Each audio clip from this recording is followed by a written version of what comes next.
रमेश की दो पत्नियां हैं जिन्हें सुलोचना और सुनंदा कहा जाता है।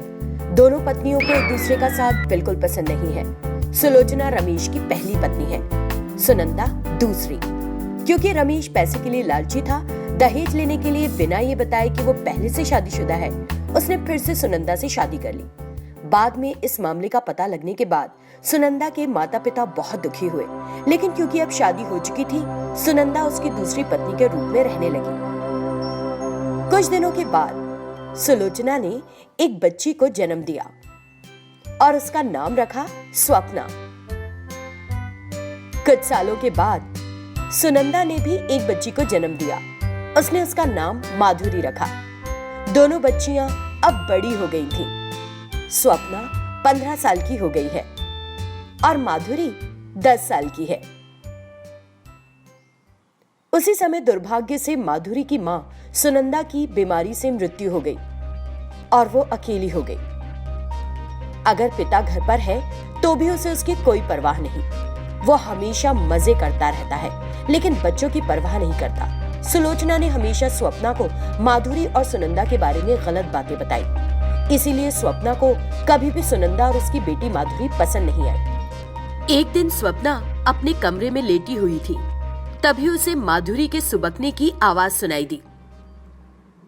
तब स्वप्ना वहां आई और गुस्से से उसने माधुरी का गला पकड़ लिया और उसे उठा लिया। क्योंकि वो उस दर्द को सहन नहीं कर सकी, माधुरी रो पड़ी। अरे, अगर तुम रोगी ना तो मैं तुम्हारे गले में छेद कर दूंगी। तुम्हारी वजह से मेरी सारी नींद खराब हो गई है। इस तरह क्यों कह रही हो तुम? उसके दीदी कहने पर स्वप्ना को बहुत गुस्सा आया और उसने माधुरी को दीवार पर जोर से मार दिया। माधुरी को चोट लगी। तुम्हारी बहन कौन है? तुम मेरी सौतेली माँ से पैदा हुई हो। तुम्हारी माँ की वजह से मेरी माँ बहुत दिनों तक रोती रही, तुम्हें पता है? मैंने सोचा कि चलो वो मर गई, लेकिन तुम अब भी यहाँ हो। अगर मुझे तुम्हारे रोने की आवाज फिर से सुनाई दी तो मुझे नहीं पता कि मैं क्या कर डालूंगी। इस तरह धमकाकर स्वप्ना उसके पास से चली गई। माधुरी ने अपने घाव पर खुद ही एक कपड़ा बांध लिया और बिना आवाज किए वो सुबकती रही और सो गई। सुबह हो गई। स्वप्ना बाहर आई और देखा कि माधुरी अभी भी सो रही थी। स्वप्ना पानी की एक बाल्टी लेकर आई और माधुरी पर पूरी बाल्टी डाल दी। माधुरी झटके से उठ गई और स्वप्ना को देखा। क्या तुम अभी तक सो रही हो? सारा काम कौन करेगा? तुम्हारी माँ ने तुमको एक बोझ के रूप में हम पर छोड़ दिया है। जाओ और बर्तन साफ करो, खाना भी बनाओ। उसके इस तरह धमकाने पर माधुरी सभी काम करती है, खाना भी बनाती है और उसे डाइनिंग टेबल पर रखती है। स्वप्ना और उसकी माँ ने अच्छी तरह से खाना खाया और उठकर अपने कमरे में चली गई। माधुरी अपने मन में,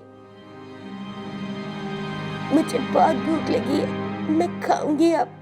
जैसे ही वो डाइनिंग टेबल पर बैठी और खाने लगी, स्वप्ना वहां आ गई। तुम्हारी हिम्मत कैसे हुई? हमारी अनुमति के बिना तुम डाइनिंग टेबल पर बैठकर खाओगी? क्या तुमको लगता है कि तुम्हारी माँ ढेर सारी संपत्ति छोड़कर गई है हमारे लिए? उठो, चलो उठो यहाँ से। बहन, मुझे बहुत भूख लगी है, मैं कुछ खाना चाहती हूँ। क्या तुम खाना खाना चाहती हो? रुको, मैं खिलाती हूँ खाना। उसने माधुरी को फर्श पर खींच लिया, एक चम्मच लिया, उसे गर्म किया और माधुरी के दोनों हाथों को जला दिया। वो उस दर्द को सहन नहीं कर सकी और जोर से चिल्लाई। उस रोज की तरह स्वप्ना हमेशा माधुरी को प्रताड़ित करती रहती थी और डांटती। खाना खाने के बाद वे बचे हुए भोजन को फ्रिज में रख देते और फ्रिज को लॉक कर देते। 2 दिनों के बाद वे वही खाना माधुरी को देते थे। माधुरी के पास कोई सहारा नहीं था, इसलिए उनके खिलाफ कुछ भी बोले बिना वो वही खाना खा लेती थी। माधुरी ने अपनी माँ को याद करते हुए, माँ, तुमने मुझे छोड़ दिया और मर गई। वे मुझे प्रताड़ित कर रहे हैं, वे मुझ पर जरा भी सहानुभूति नहीं दिखा रहे, जबकि मैं एक छोटी लड़की हूँ। मैं इस दर्द को सहन करने में असमर्थ हूँ। मैं पिताजी को बताना चाहती हूँ, लेकिन वो अपनी जिंदगी में व्यस्त है और मेरी कोई परवाह नहीं करते। वो घर के बाहर बैठकर इस तरह से रो रही थी।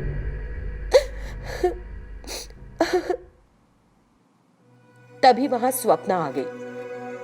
बदसूरत लड़की, तुम हमेशा रोने वाला चेहरा क्यों रखती हो?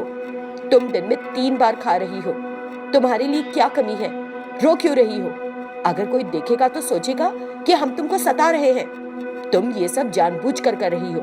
मुझे पता है तुम मेरी बात नहीं मान रही हो ना। रुको, देखो मैं क्या करती हूँ। उसने उसे धमकाया, स्वप्ना को खींचा और एक खंबे से बांध दिया, रोते हुए, बहन प्लीज मुझे माफ कर दो। मैं तुमसे प्रार्थना करती हूँ, मुझे इस तरह मत मारो। तुम जो कहोगी मैं सुनूंगी, मैं फिर कभी नहीं रोऊंगी। प्लीज मुझे छोड़ दो दीदी, मुझे छोड़ दो। तुम मेरे कहे को बिल्कुल भी महत्व नहीं देती हो। मैंने कई बार कहा, लेकिन तुमको अपने हिसाब से ही रहना है। हाँ, तुमको अपनी माँ का घमंड जो मिला है। किसी भी तरह हम तुम्हारी माँ से छुटकारा पा चुके हैं, अब तुम बच गई हो। यदि हम 2 दिनों तक तुमको खाने के लिए तरसाएंगे तब तो तुम हमारी बात सुनोगी ना। उसने माधुरी को जंजीरों से बांध दिया। माधुरी उस दर्द को सहन नहीं कर पा रही थी, लेकिन उससे बाहर भी नहीं आ पा रही थी। वो रोती थी और रोज उदास महसूस करती थी। क्योंकि उसे उचित भोजन नहीं मिल रहा था, वो बेहद कमजोर हो गई थी। लेकिन स्वप्ना ने माधुरी पर बिल्कुल भी सहानुभूति नहीं दिखाई। वो उसे हर तरह से प्रताड़ित करती थी और खुशी महसूस करती थी। सुबह के 8 बज चुके थे। संध्या जल्दी जल्दी सब्जी काट रही थी। तब जाकर सुकन्या उठी। वो ब्रश करती हुई रसोई में आई और बोली, बहन क्या पापा चाय की दुकान पर चले गए? क्योंकि सुकन्या ने स्नेह से बहन कहा, संध्या बहुत खुश हुई। उस खुशी में, पापा तो 6 बजे ही चले गए थे चाय की दुकान पर दीदी। ठीक है, क्या तुमने पानी गर्म होने रख दिया मेरे लिए? मैंने रख दिया है दीदी, क्या बाल्टी में डाल दूं? बाल्टी में नहीं, मेरे चेहरे पर डाल दो। नहीं नहीं दीदी, चेहरे पर इतना गर्म पानी डालने से तो चेहरा जल जाएगा और खाल निकल जाएगी। ऐसा क्या? एक बार देखो तो जरा, खाल निकलती है या नहीं। उसने संध्या का हाथ पकड़ा और उसे गर्म पानी में डाल दिया। उसने जोर से कहा, माँ। वो इस तरह चिल्लाई तो सुकन्या ने संध्या का मुंह अपने दूसरे हाथ से बंद कर दिया ताकि आवाज बाहर न जाए। संध्या के आंसू उसके गालों पर बह निकले। सुकन्या ने काफी देर बाद संध्या के मुंह से अपना हाथ हटाया और कहा, देखो तुम्हारी खाल अलग नहीं हुई, पानी गर्म नहीं हुआ है। नहीं दीदी, पानी बहुत गर्म है, इसे देखो गर्म भाप आ रही है। बहुत गर्म है। उसका हाथ जलकर लाल हो गया था। संध्या को दर्द हो रहा था। सुकन्या को इस बात की जरा भी परवाह नहीं थी। उसने कहा, बाथरूम में रख दो गर्म पानी। उसने कहा तो संध्या तुरंत बाथरूम में गई।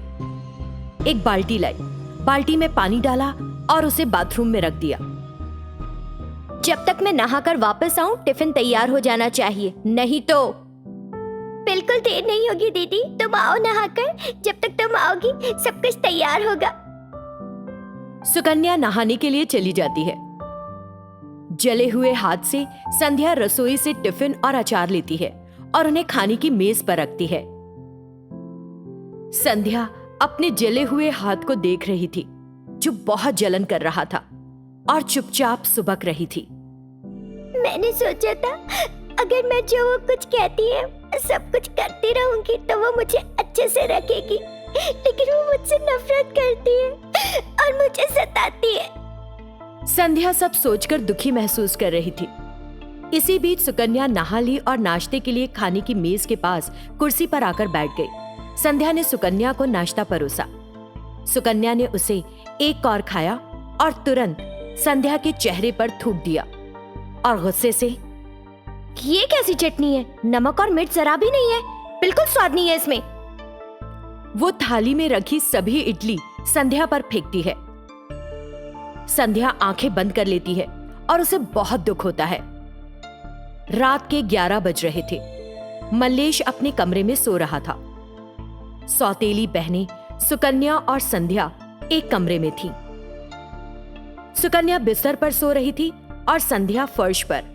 सुकन्या को नींद नहीं आ रही थी, जबकि संध्या शांति से सो रही थी। सुकन्या को यह देखकर अच्छा नहीं लगा। संध्या, संध्या, क्या तुम सो गई हो या नींद का नाटक कर रही हो कि कभी मैं कोई काम ना बता दूं तुमको? हाँ? उसने कई बार आवाज दी लेकिन संध्या ने कोई जवाब नहीं दिया। इससे सुकन्या को गुस्सा आ गया। वो बिस्तर से उठी और संध्या को अपने पैरों से मार दिया। संध्या को जोर से लगी। वो तुरंत उठ बैठी और उनींदी आंखों से सुकन्या को देखा जो बिस्तर पर बैठी थी। क्या हुआ दीदी? इतने जोर से क्यों मारा? मैं कब तक चिल्लाती रहती तो फिर? लगभग 15 मिनट हो गए तुम्हें आवाज लगाते लगाते। दीदी मैंने सच में नहीं सुना। अगर मेरे कानों में तुम्हारी आवाज पड़ती है तो मैं तुम्हारे सामने रहती हूँ हमेशा। ठीक है, मेरे पैर दुख रहे हैं, उठो और मेरे पैरों की मालिश करो जरा। ये कहकर सुकन्या ने संध्या के कंधे पर अपना पैर रख दिया। बिना कुछ बोले संध्या सुकन्या के पैरों की मालिश करने लगी। सुकन्या उसके कंधों पर अपने पैरों का वजन डाल रही थी और संध्या को मार रही थी। संध्या जो इसे सहन नहीं कर सकी, बोल पड़ी, दीदी मेरा कंधा दुख रहा है, इसे मारो तो मत ना मुझे, प्लीज। अरे मैंने कब मारा? मेरा पैर नीचे हो जा रहा है बार बार। खबरदार, अगर मेरे पैर में दर्द बढ़ा तो देखना फिर। उसने अपने पैरों से संध्या के कंधे पर मारना शुरू रखा। संध्या उसे सहन करते हुए सुकन्या के पैरों की मालिश कर रही थी। सुकन्या से ये भी बर्दाश्त नहीं हुआ और गुस्से से उसने संध्या को जोर से लात मारी। संध्या नीचे गिर पड़ी। फिर उसने उसके बाल पकड़कर उसे ऊपर उठाया और बोली, तुमने कहा था कि मैं जैसा कहूंगी वैसा ही करोगी, लेकिन कर नहीं रही हो। ऐसे नहीं, रुको, मैं तुम्हें सजा दूंगी, तब अकल आएगी ठिकाने। ये कहकर सुकन्या संध्या को लेकर बाहर आ गई। नहीं दीदी, मुझे कुछ मत करना, मुझे बहुत डर लग रहा है। अगली बार मैं ध्यान रखूंगी। तुम नौटंकी अच्छी कर लेती हो। हाँ, तुम एक भी काम सही तरीके से नहीं कर रही हो। अब तुम इसे जानबूझकर नहीं कर रही हो या सच में समझ नहीं पाती हो कि कैसे करना है? मैं कैसे जानूं? सुकन्या संध्या को रेलवे ट्रैक पर ले गई। दोनों रेलवे ट्रैक पर चलने लगे। संध्या बहुत डर गई। दीदी, हम कहाँ जा रहे हैं? तुम मेरी बात सही से नहीं सुन रही हो ना, इसीलिए मैं तुम्हें आज यहीं छोड़कर चली जाऊंगी। सुकन्या ने कहा तो डरी हुई संध्या ने अपने घुटने टेक दिए और सुकन्या के पैर पकड़ लिए। नहीं दीदी, प्लीज मुझे अकेला मत छोड़ना, मुझे बहुत डर लग रहा है। संध्या उसके सामने गिड़गिड़ाने लगी, लेकिन सुकन्या ने उसकी बातों की परवाह नहीं की। उसने संध्या को वहीं छोड़ दिया। अगर तुम मेरे पीछे आई तो देखना फिर जो हालत करूंगी ना।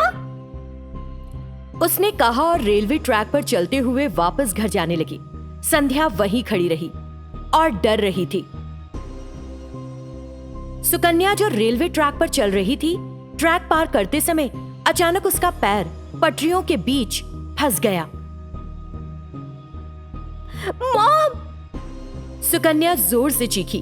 उस आवाज को सुनकर संध्या सुकन्या के पास दौड़कर आई। सुकन्या का पैर पटरियों के बीच फंस गया था और ट्रेन के आने की आवाज आ रही थी। उस आवाज को सुनकर संध्या और सुकन्या दोनों बहुत घबरा गईं।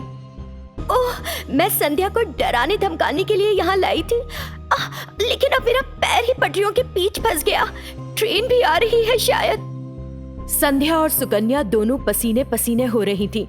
ट्रेन की आवाज पास आ रही थी। अपनी बहन सुकन्या को बचाने के लिए संध्या इधर उधर देख रही थी। उसे कुछ दूरी पर ट्रैक बदलने के लिए एक लीवर दिखा। बिना एक भी पल गवाए वो वहां गई। सामने से ट्रेन आ रही थी। संध्या उस जगह पहुंची जहां ट्रैक बदला जा सकता था। उसने उसे पकड़ लिया और जोर लगाकर नीचे खींच लिया। ट्रेन को उसकी ओर आते हुए देखकर, भगवान मुझे बचा लो प्लीज। सुकन्या ने डर के मारे अपनी आंखें भींच ली। ट्रेन उसके पास की पटरी से निकल गई। ये देखकर सुकन्या ने एक गहरी सांस ली। सुकन्या ने अपनी बहन को दिल से धन्यवाद दिया।